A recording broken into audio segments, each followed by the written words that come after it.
Hello, everybody. We got some people rolling in here. Welcome to the Depersonalize Your Business workshop. Glad you folks could join us. See some familiar names, and glad you guys are here.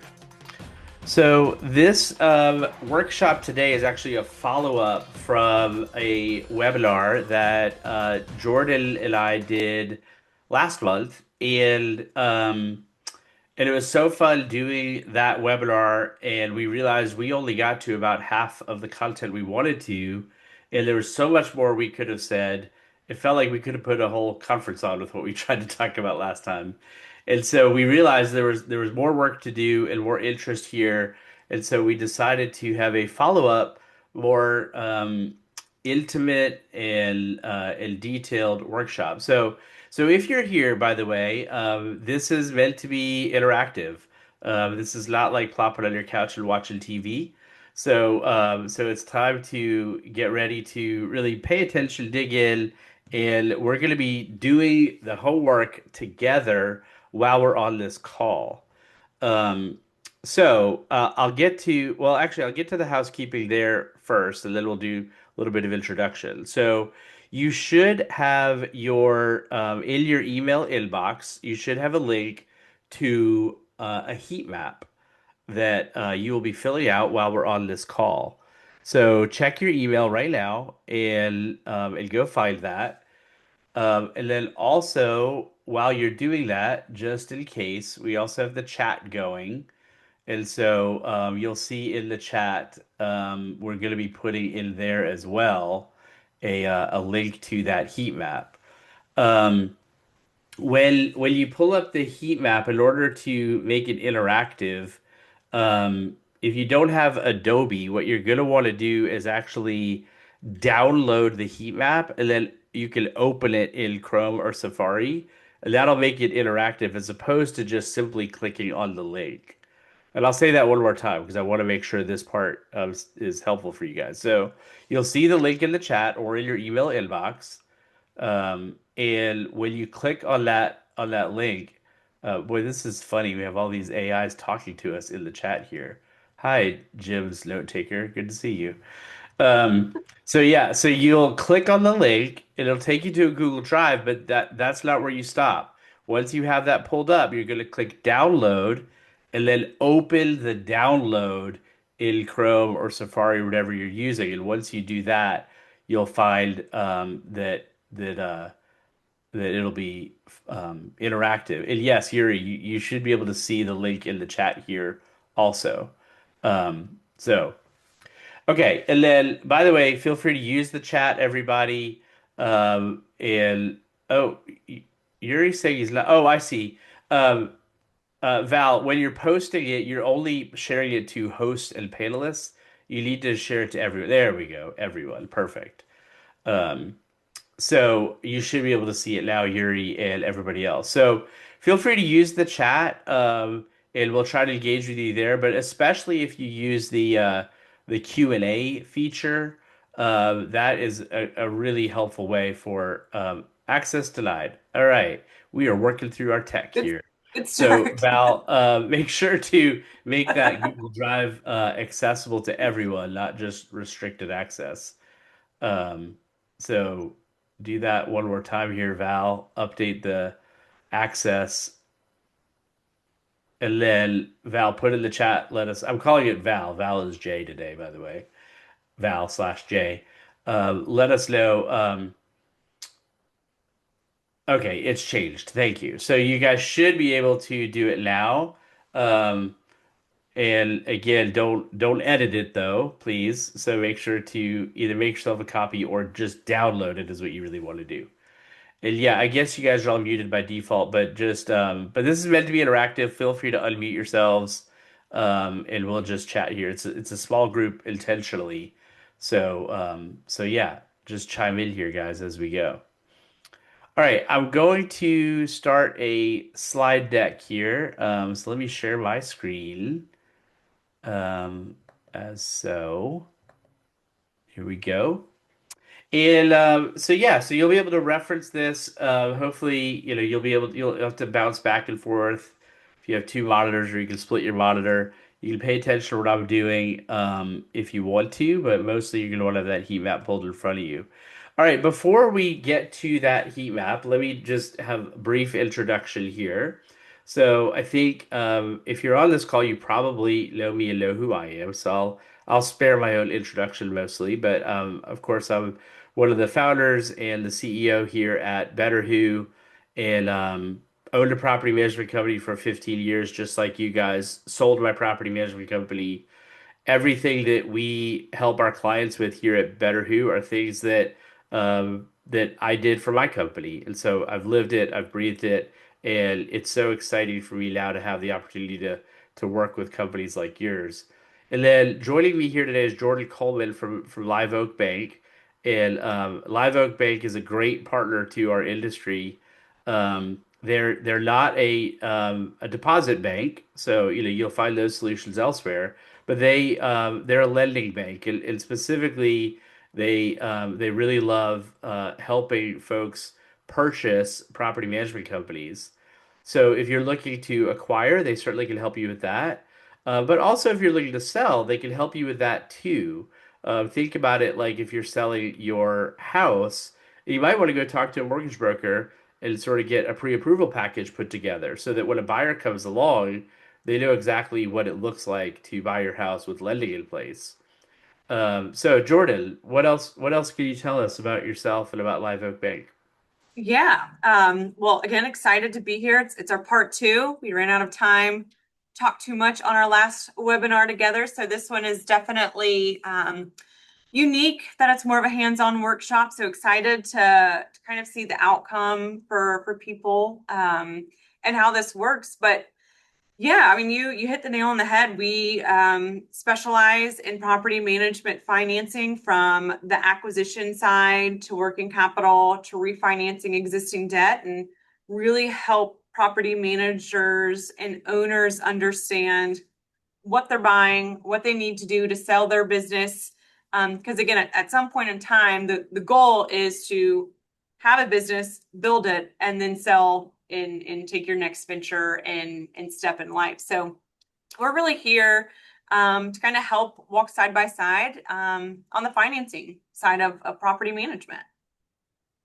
Yeah, absolutely. I love that, and it's a great segue to why we're here today doing what we're doing. One of my philosophies is built to sell, and so all of the things we're going to be talking about today are the things that you want to do for whenever you want to exit your business, but they're also the things to do today, regardless. They're just a good, healthy way to run your business.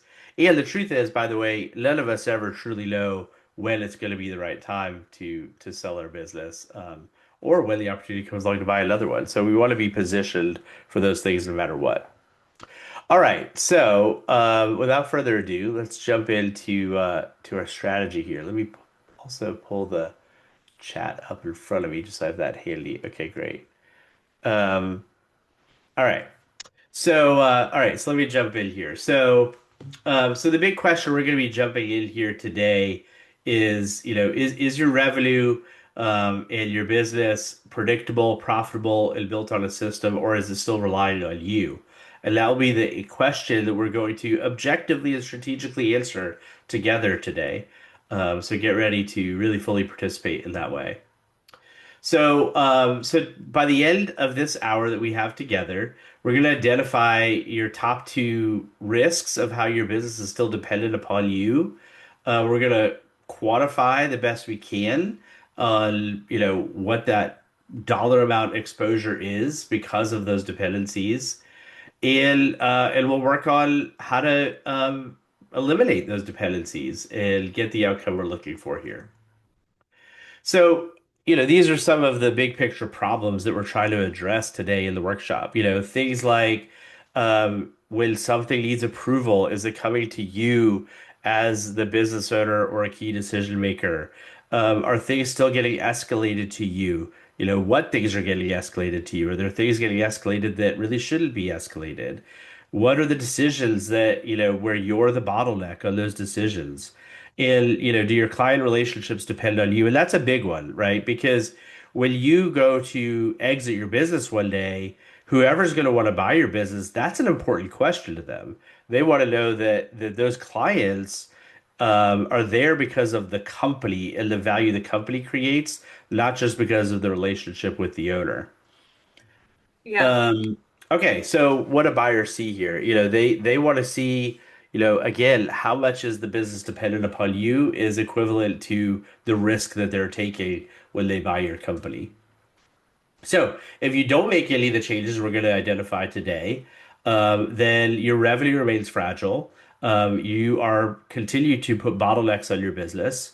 Your valuation is not going to thrive, and you'll just continue to be pulled into the weeds. So these are the problems we're trying to address.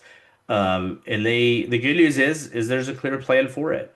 So it's just a matter of implementing that plan. So, what does success look like if we fully engage today in this hour? Well, the goal here is a company that runs without you. The goal, a good goal I always have for my clients is where you're working on the business instead of in the business. At a minimum, at least half of the time, but hopefully all of the time. And you can take, vacations for a month or two at a time if you want to. You can only have to work a few hours a week. Um, and the revenue that survives without you, right? Those rent collections are happening, those owner draws are happening, the growth is happening, even when you're not there. You want a self-managing team that's making those key decisions and they're not constantly having to come to you for approval. And ultimately more time to work on your business. I always say, I mean, it's great to be able to work, a few hours a week, but by that, I don't necessarily mean, for some of you, it may be, yeah, that's literally what I want, and I'm going to go to, the Bahamas the rest of the time. But that's not necessarily the goal. Most of us as entrepreneurs, you want to be working, but the question is, how do you want to be working? What do you want to be working on? All right, so without further ado, let's jump into the meat and potatoes here. We have 45 minutes left, and we want to make the right use of that time. So open up your heat map. Again, if you're having any troubles opening up that heat map or trouble making it interactive, speak up now because we're about to jump in. So hopefully my instructions earlier were clear, and here we go. So on step one, the very first page of that heat map, you'll see what you're going to do is be scoring your dependency. So we're going to look at six different categories here of dependency, and we're going to rate them on a scale of 1 to 5, where 1 is this is running on your systems and processes. This is not dependent on you whatsoever. 5 is where this depends on you. That ultimately you are a key cog in the wheel for that particular category. And then you have options 2, 3, and 4 in between, where, probably for most of these answers, hopefully it'll be somewhere, between 1 and 5. But you may find yourself on some polls. So take a quiet few minutes here and answer these questions. Um, okay, some people coming in late. We're giving you guys the access here. So what everybody else start filling these in, and while we're doing that, I'll remind one more time. So you have a link to a PDF here late, and for anybody else that came in a few minutes late, what you're going to want to do is go to that link, but then you're going to want to download the PDF and then open it either in Adobe if you have it, but if you don't have it in Adobe, then open it in Chrome or Safari or whatever browser you use. By going through that extra step of downloading it and then opening it, it'll be interactive, and we want this to be interactive for you. So, and then yeah, if you don't download it and you're messing with it, at least make sure you make a copy. We don't want you editing our version, please. So, all right. So everybody again, take a minute or two here and put in your scores, and and then you're going to add up your score here. And you'll see at the end here, you'll have a total score of something out of 30, right? I mean, if you put fives for everything, then you'd get a 30 out of 30. If you put ones for everything, you'd have a 5 out of 30. So I'd love to hear from some folks. Um, And listen, this is a no blame, no shame space here, okay?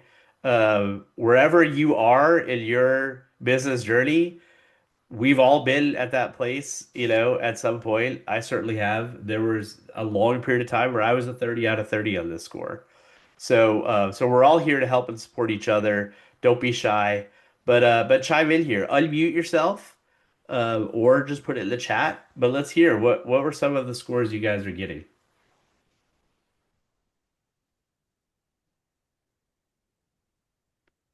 And I know some of you personally. If you don't start chiming in, I'm going to start calling you out and asking you to talk to us. Oh no. So I'm not afraid.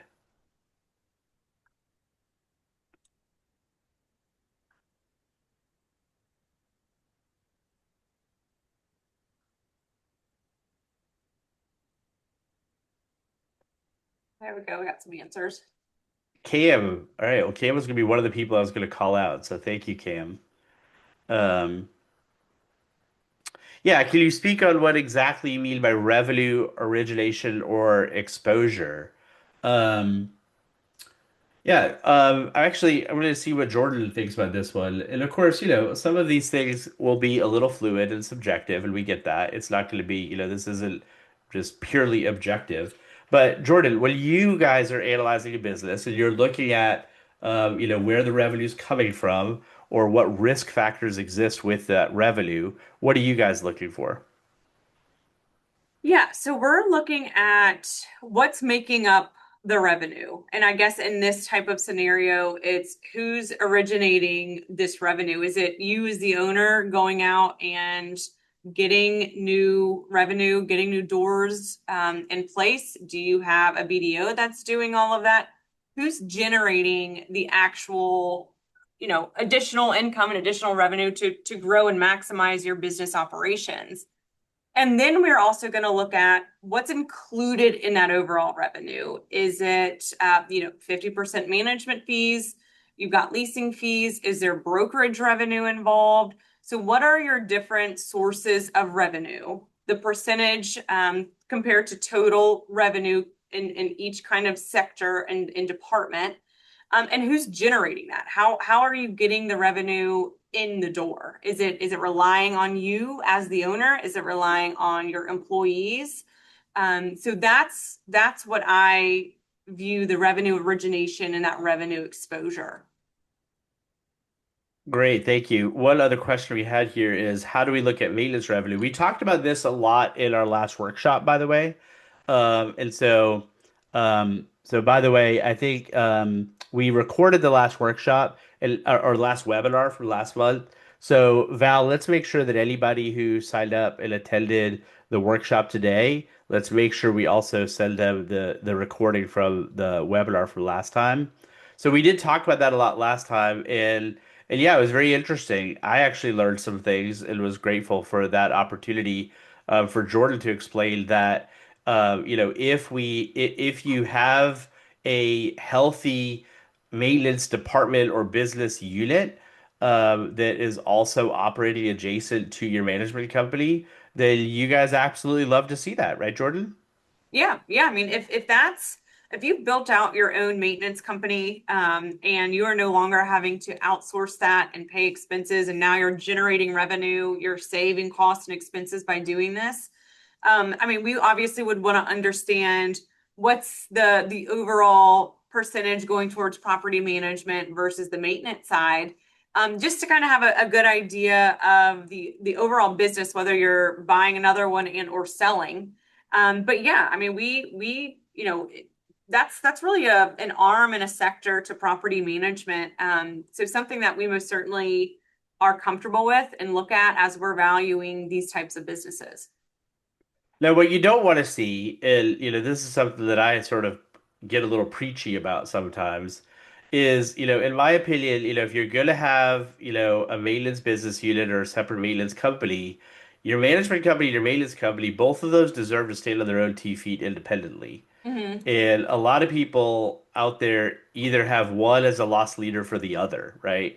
One of the old jokes in property management from years ago, and this isn't as true today, is people got into having property management companies so that they could fund a maintenance company, right? And their management company wasn't actually that profitable, but it was sort of like a loss leader for them to make a bunch of money on maintenance. And sometimes I see the exact opposite. I see people that, and sometimes it's a strategic decision where they're like, well, look, I just want to know I can maintain control over maintenance. It doesn't really matter to me if I'm making money on it or not. But obviously, if you're looking at if we're going through this type of thing, then it matters, right? We want both of them to be healthy on their own. All right. Well, thank you guys for sharing some of your scores.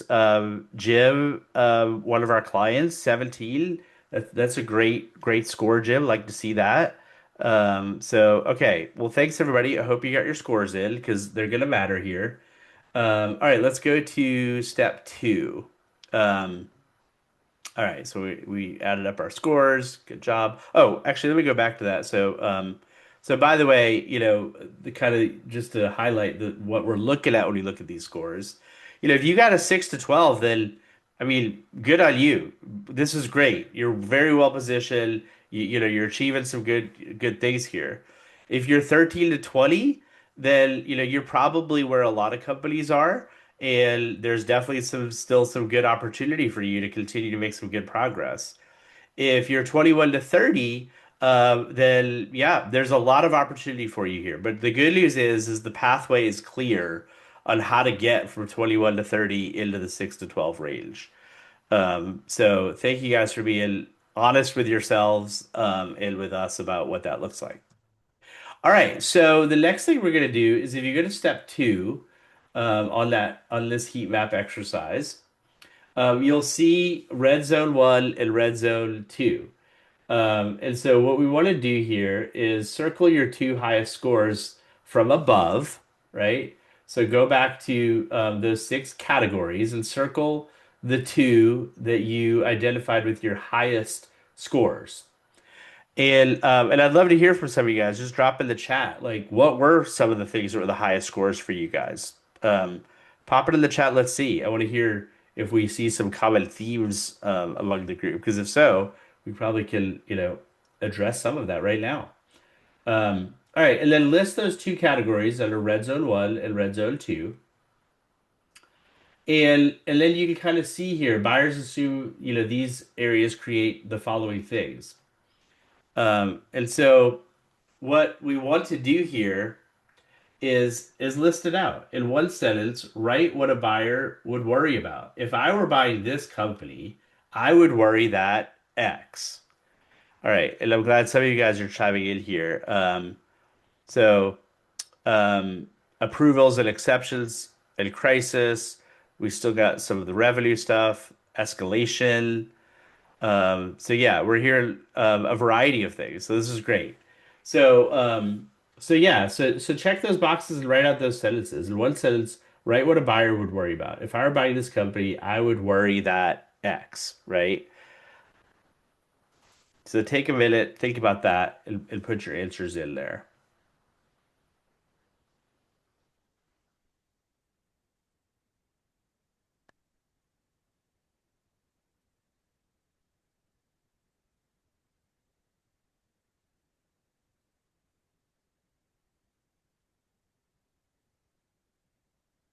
All right, and then I'd love to hear from some of you guys. Chime in. What did you write down? Like as you think through those risk areas and you look at kind of what the buyers are most worried about here, revenue fragility, growth bottlenecks, leadership weakness, etc. What boxes did you check? What does your sentence say? Let's hear it.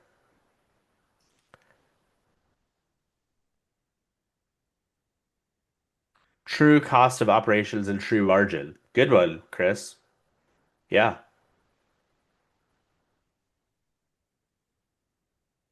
And some of that can just be clarity in your books, right, Jordan? Like a lot of times, the numbers are kind of there, but they're not clear, right? Like what exactly is this money being spent on? And we talked about this in the webinar last time too. Like we all understand as business owners, like what we do when some things are a little squishy. if they are truly like a personal expense or a business expense, but that can really mess up your true margin. Another area that messes up your true margin is owner comp, right? Mhm. Are you undervaluing what it would cost to replace yourself? If you are still working in the business. Any Yeah. commentary there, Jordan? No, I mean, I think, Chris, that's as a buyer, if you're buying a business that you know nothing about other than face value of what sellers are telling you, that's a great thing to wonder about and worry about and want to kind of understand and comprehend. Because like Matt's saying, do they run personal expenses through the business? And if they do, you want to see verification of what that really is. I mean, it's what you're seeing in a tax return or in financials is good information, but then you want to kind of go and solidify that what they're saying is true and get verification and solidification of that, because you want to make sure that whatever you're buying in this scenario is really that profitable and can obtain the debt that you're looking to take out to purchase that business. So thanks for sharing that, Chris, because I mean, that should be something that everyone should worry about or want to understand more on as they're looking to acquire a business, and maybe not just, okay, you've got 100 doors and this is the average door count and the average management fee. I like it. I'm going to buy it. There's a lot more that go into acquiring a business than just the number of doors and that top line revenue figure. Yeah, that's great. All right, let's get one more example. Would love to hear from somebody else. When you looked at your identity, to identify your valuation drag, what did you write down? What were the biggest risk areas that you think buyers would worry about? Leadership weakness. Okay, Yuri. Yeah. Um, Appreciate that.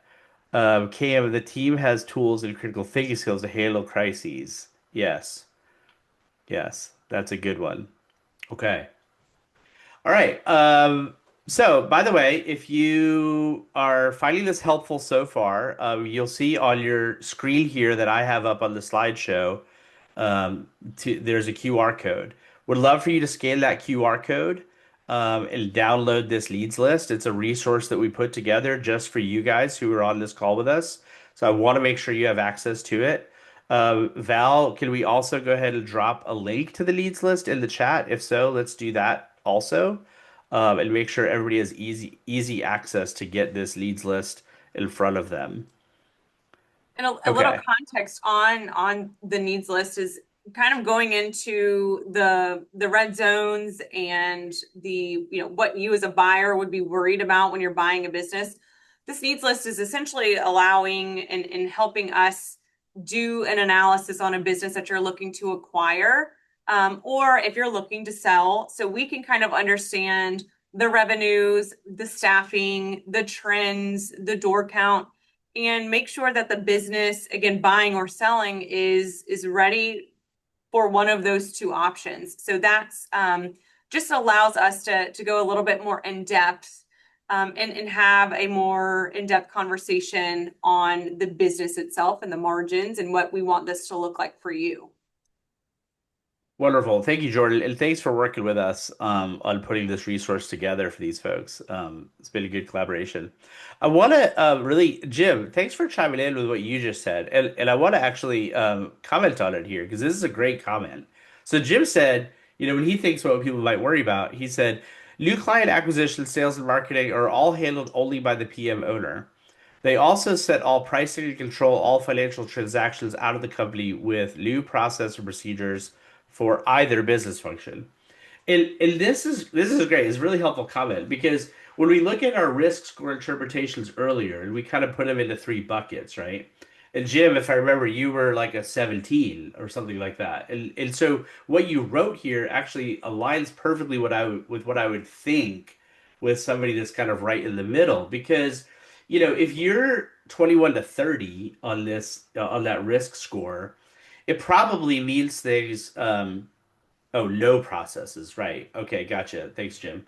But if you're 21 to 30, like you're probably an owner that's still very involved in talking to your clients regularly, maybe even talking to your tenants and vendors regularly. Like, you're really in the weeds, right? And so what Jim wrote, if you're 21 to 30, you might be like, man, that would be great. Actually, if my time was mainly just focused on, yeah, and Chris, I get it, right? You were a 23 from Mhm. what I remember earlier. So like that makes sense. There's a process we all are going through here. So you might read, Chris, you might be reading Jim's comment and going like, man, this is like, I would love that if my time was focused mainly on sales and marketing and pricing decisions. Because, Jim's probably at a place that he's not really talking to his owners, tenants, and vendors that much. And that is a great goal, a great step to get to. But the journey doesn't stop there. So like that's great, Jim, that you were so self-aware to note like, well, that's great. I'm not like operationally involved, but I am still very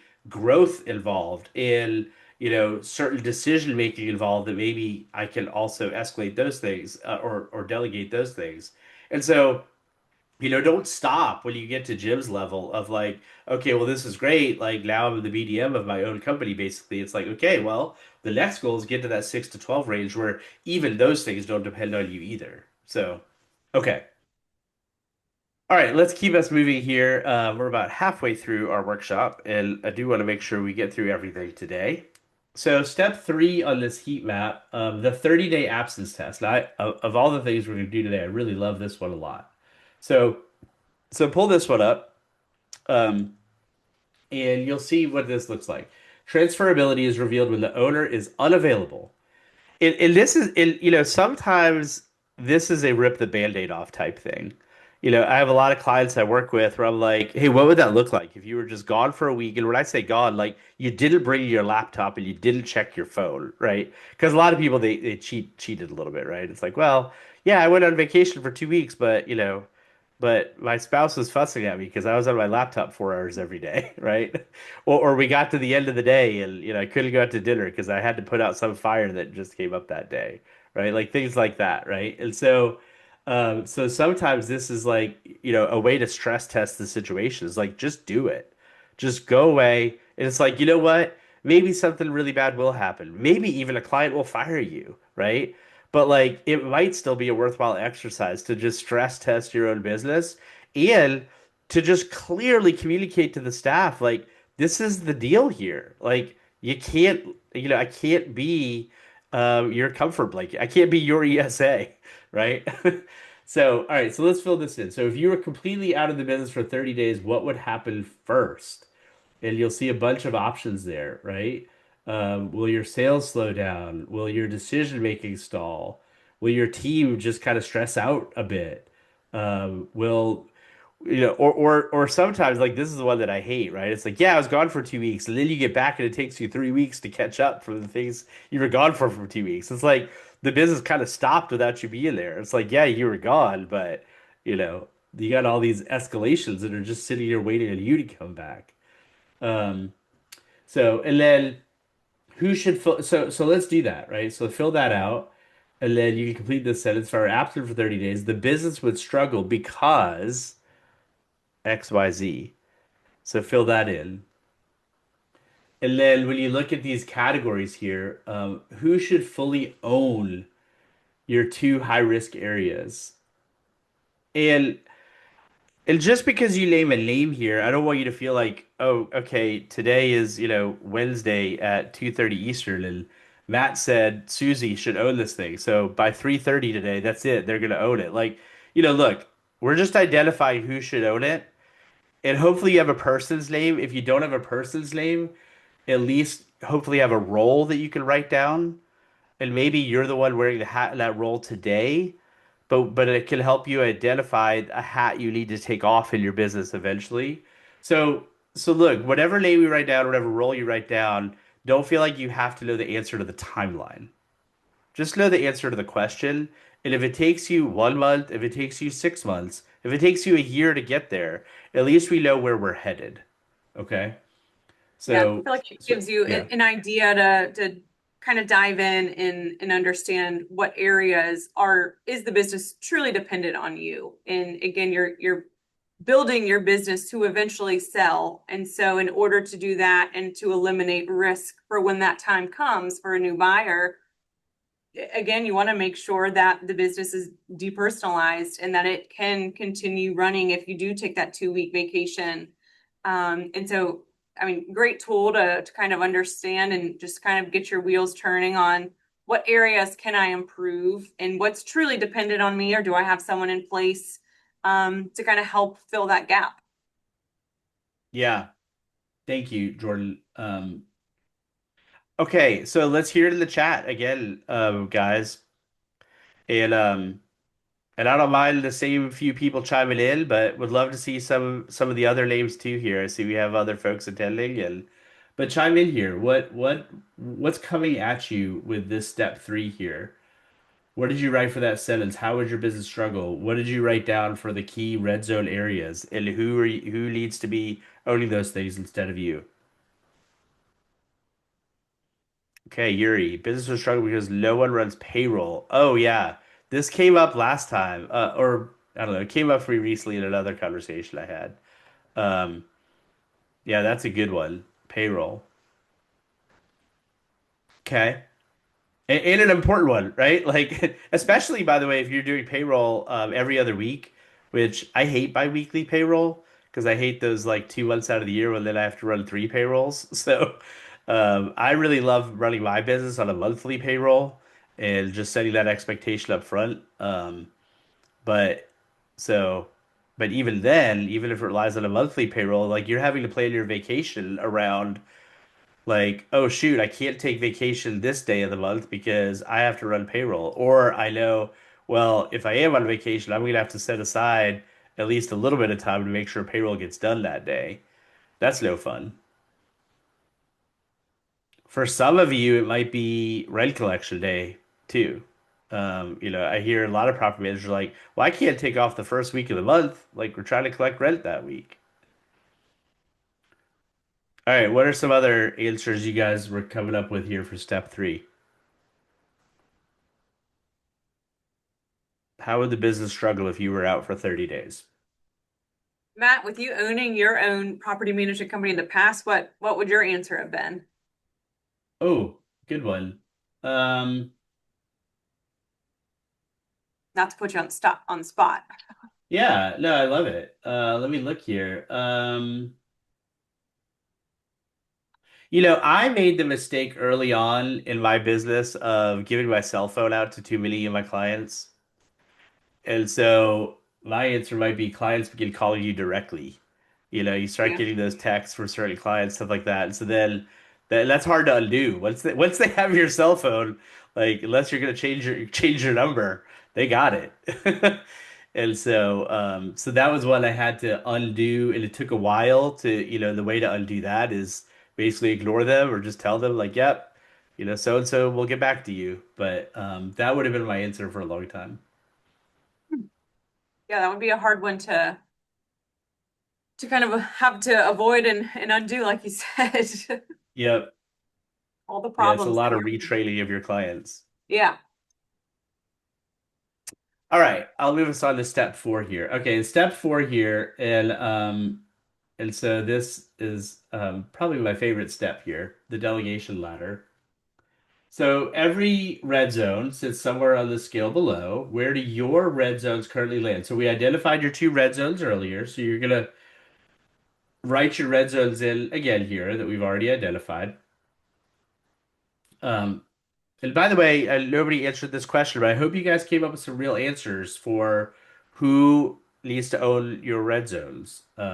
That's really, really important. And again, even if it takes a while to get there, it's important to know like what that needs to look like.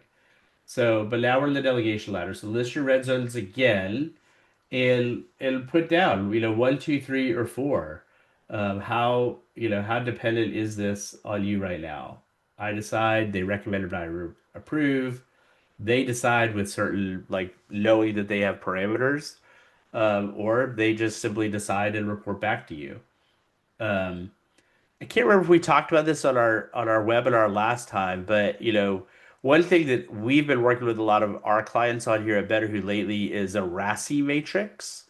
Um, if you not sure how many of you are familiar with this, but RASI stands for responsible, accountable, consult, and inform. Responsible, accountable, consult, and inform. And responsible is basically saying who does the thing. Accountable says, who is ultimately who is accountable, who owns the outcome on the thing. Consult is like, okay, whose input do I need to get on this thing? And inform is, okay, who do I just need to let know what happened about this thing?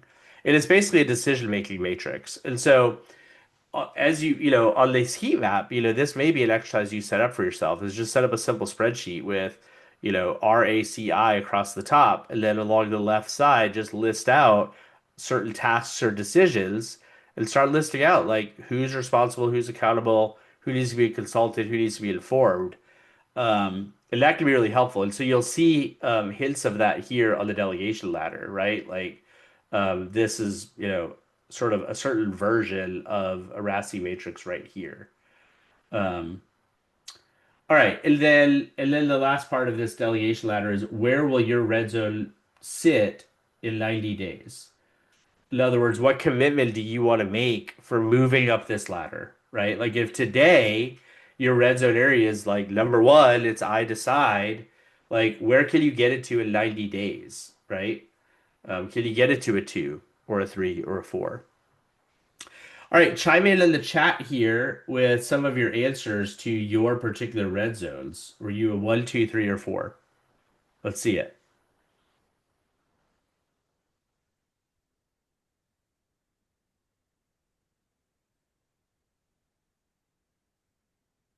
Yuri, Three. three.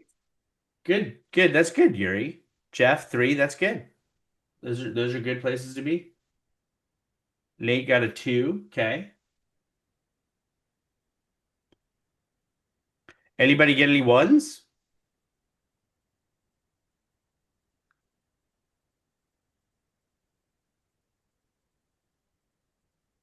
Nate got a one on revenue. Got it. Okay.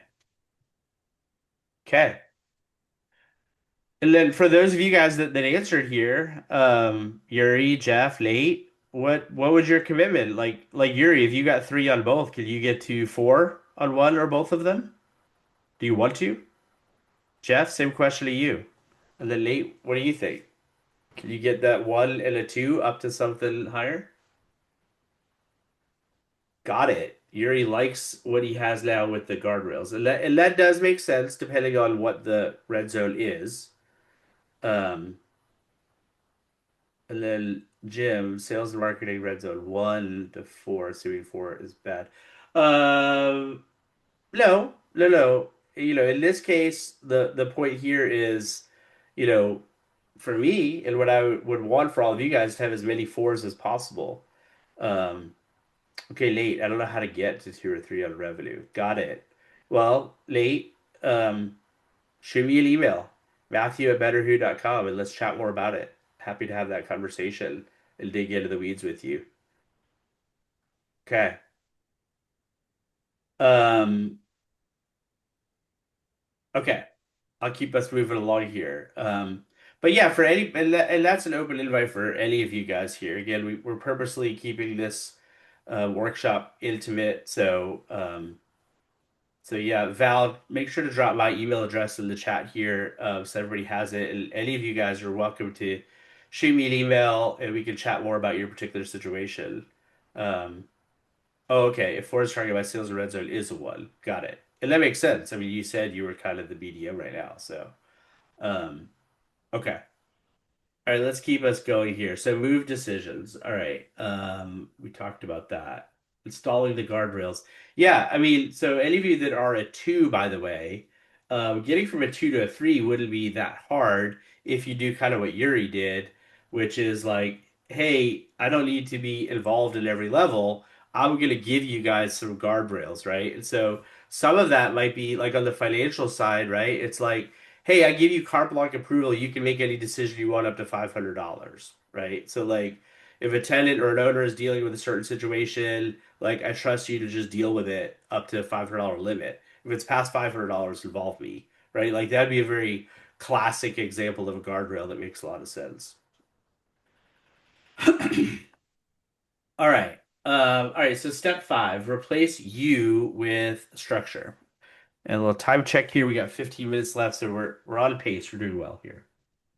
All right. So again, we've got your two red zones identified, and you can see what this exercise looks like. So write the rule that replaces dependency on you, right? Um, so like if now or if this is what it looks like today, then this is what needs to happen next to get us to where it doesn't depend on you. And that might be, building a certain process. We talked about processes earlier. It might be just a certain level of authority that needs to be granted in the business. Um, and then again, keeping in line with that delegation ladder, we want to know who owns the decision going forward. Enlist that role. And again, it's okay if there's not a name in the role right now. It's also okay if your name is in the role right now. That's one of the beauties of building out a healthy accountability chart is in the beginning, as you do it, you might find your name does sit in multiple seats.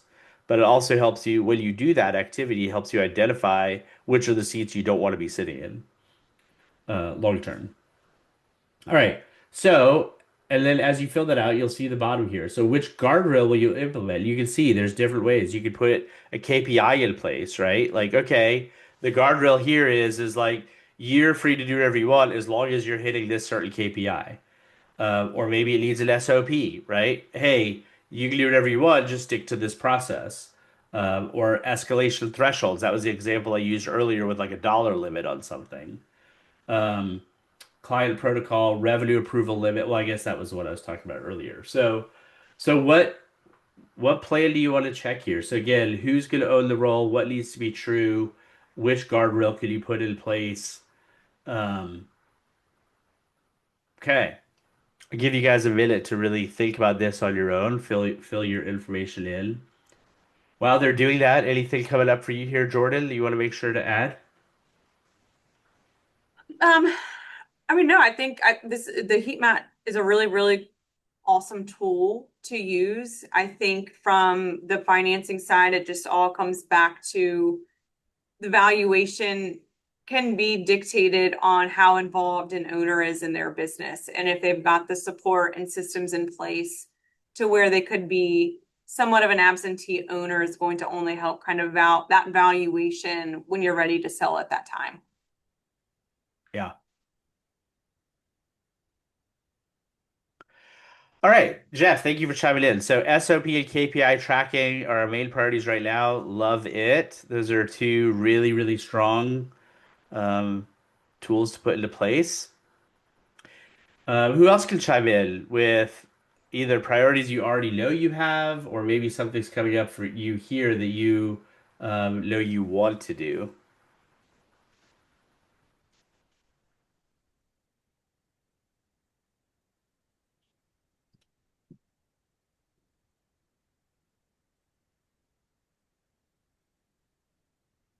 Oliver, thanks for chiming in. Training team members to deal with upset clients or pushback. Yeah, training is a good one. And needs regular reinforcement. So and it is hard, right? Like, dealing with upset clients or pushback is challenging. And there's certain people that have a personality that is they can deal with that a little bit easier. They don't take it as personally and whatever.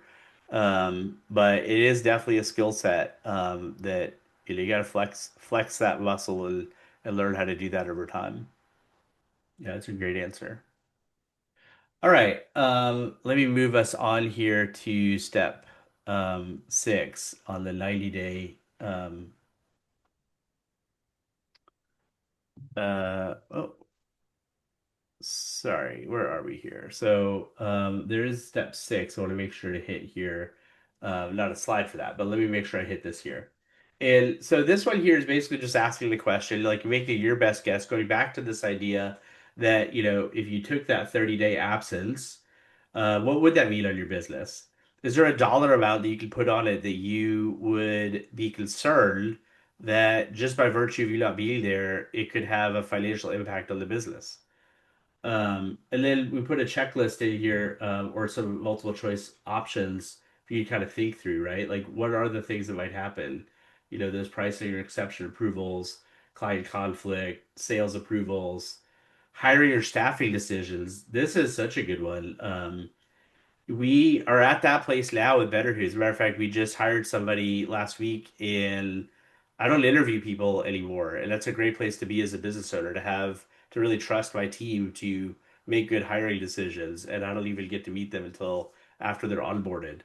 Um, Operational breakdowns, vendor or contract decisions. You'll see the point of this multiple choice list. These are all things that have financial impact, right?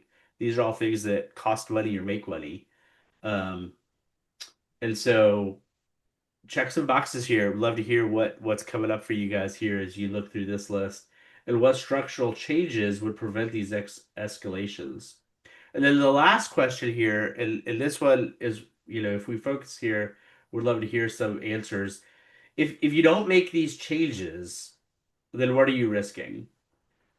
Chronic dependency, um, you just can't scale, um, discount triggering, right? Like this is a good one, right? Where is your team gonna sort of give in to certain concessions and things like that? So, all right, Yuri, hiring, staffing, payroll, constant dependency. Yeah, makes sense.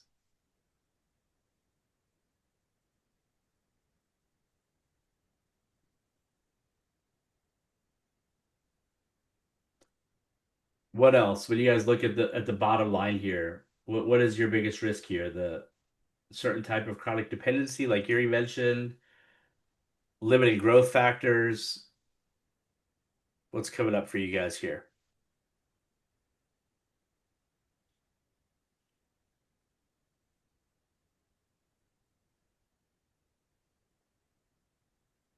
Yeah, limiting growth. And that's a really big one. We talked about this one in the webinar last week as well.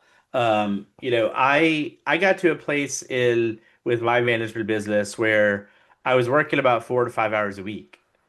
And I thought that was the goal, and it was, but I realized pretty quickly, like, well, I didn't do that just for the sake of being able to do that, and I didn't really understand what I should do next. And I spoke to a certain mentor of mine in the industry, and I was like, okay, but now what?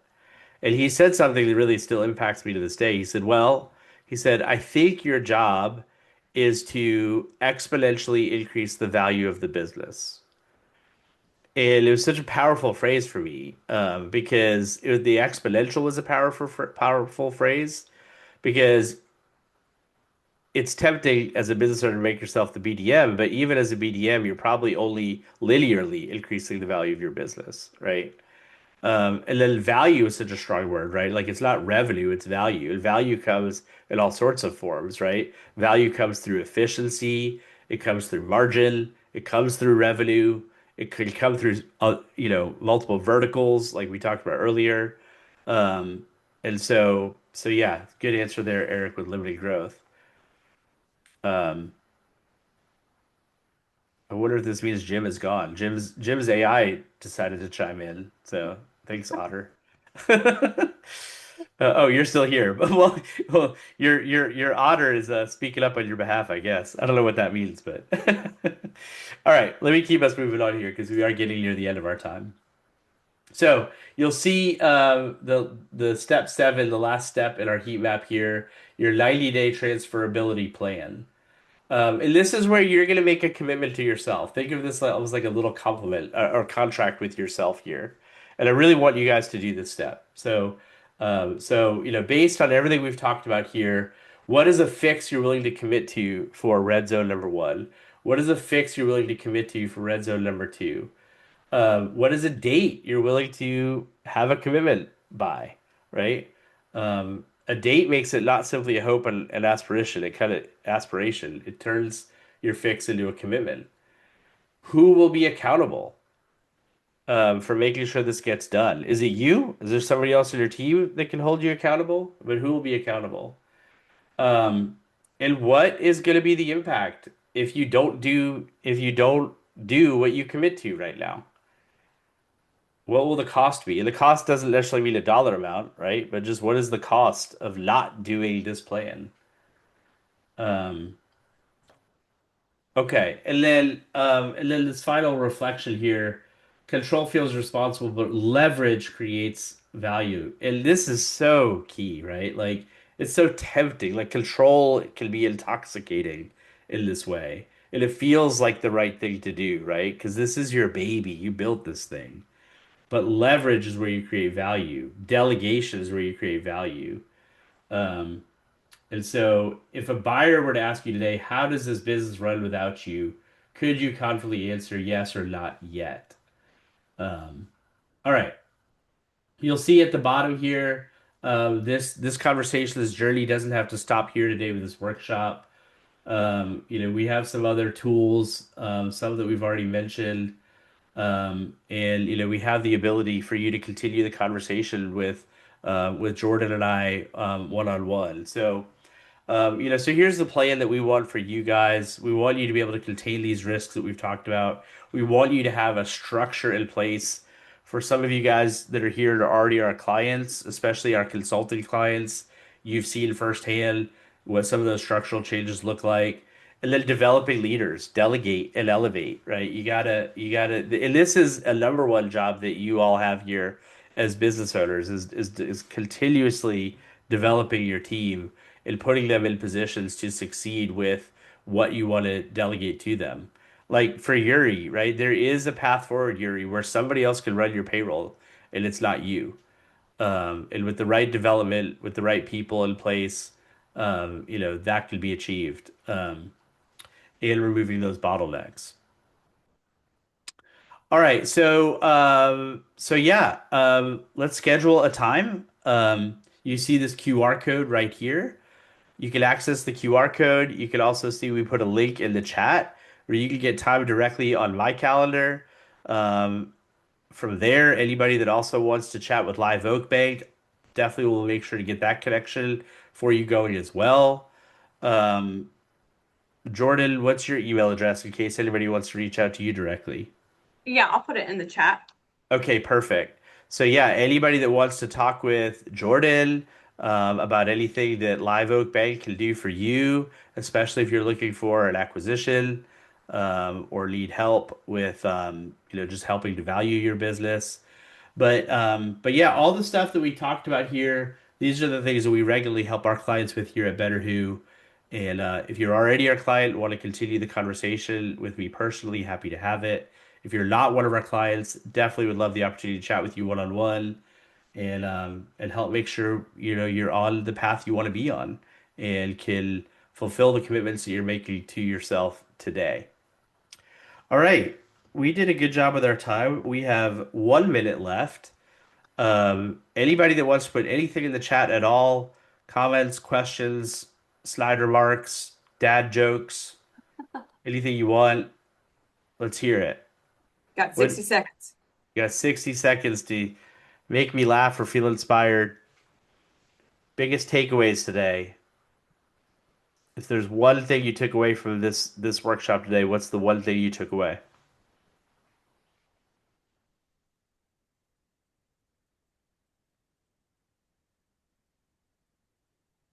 Dad jokes are in demand somewhere.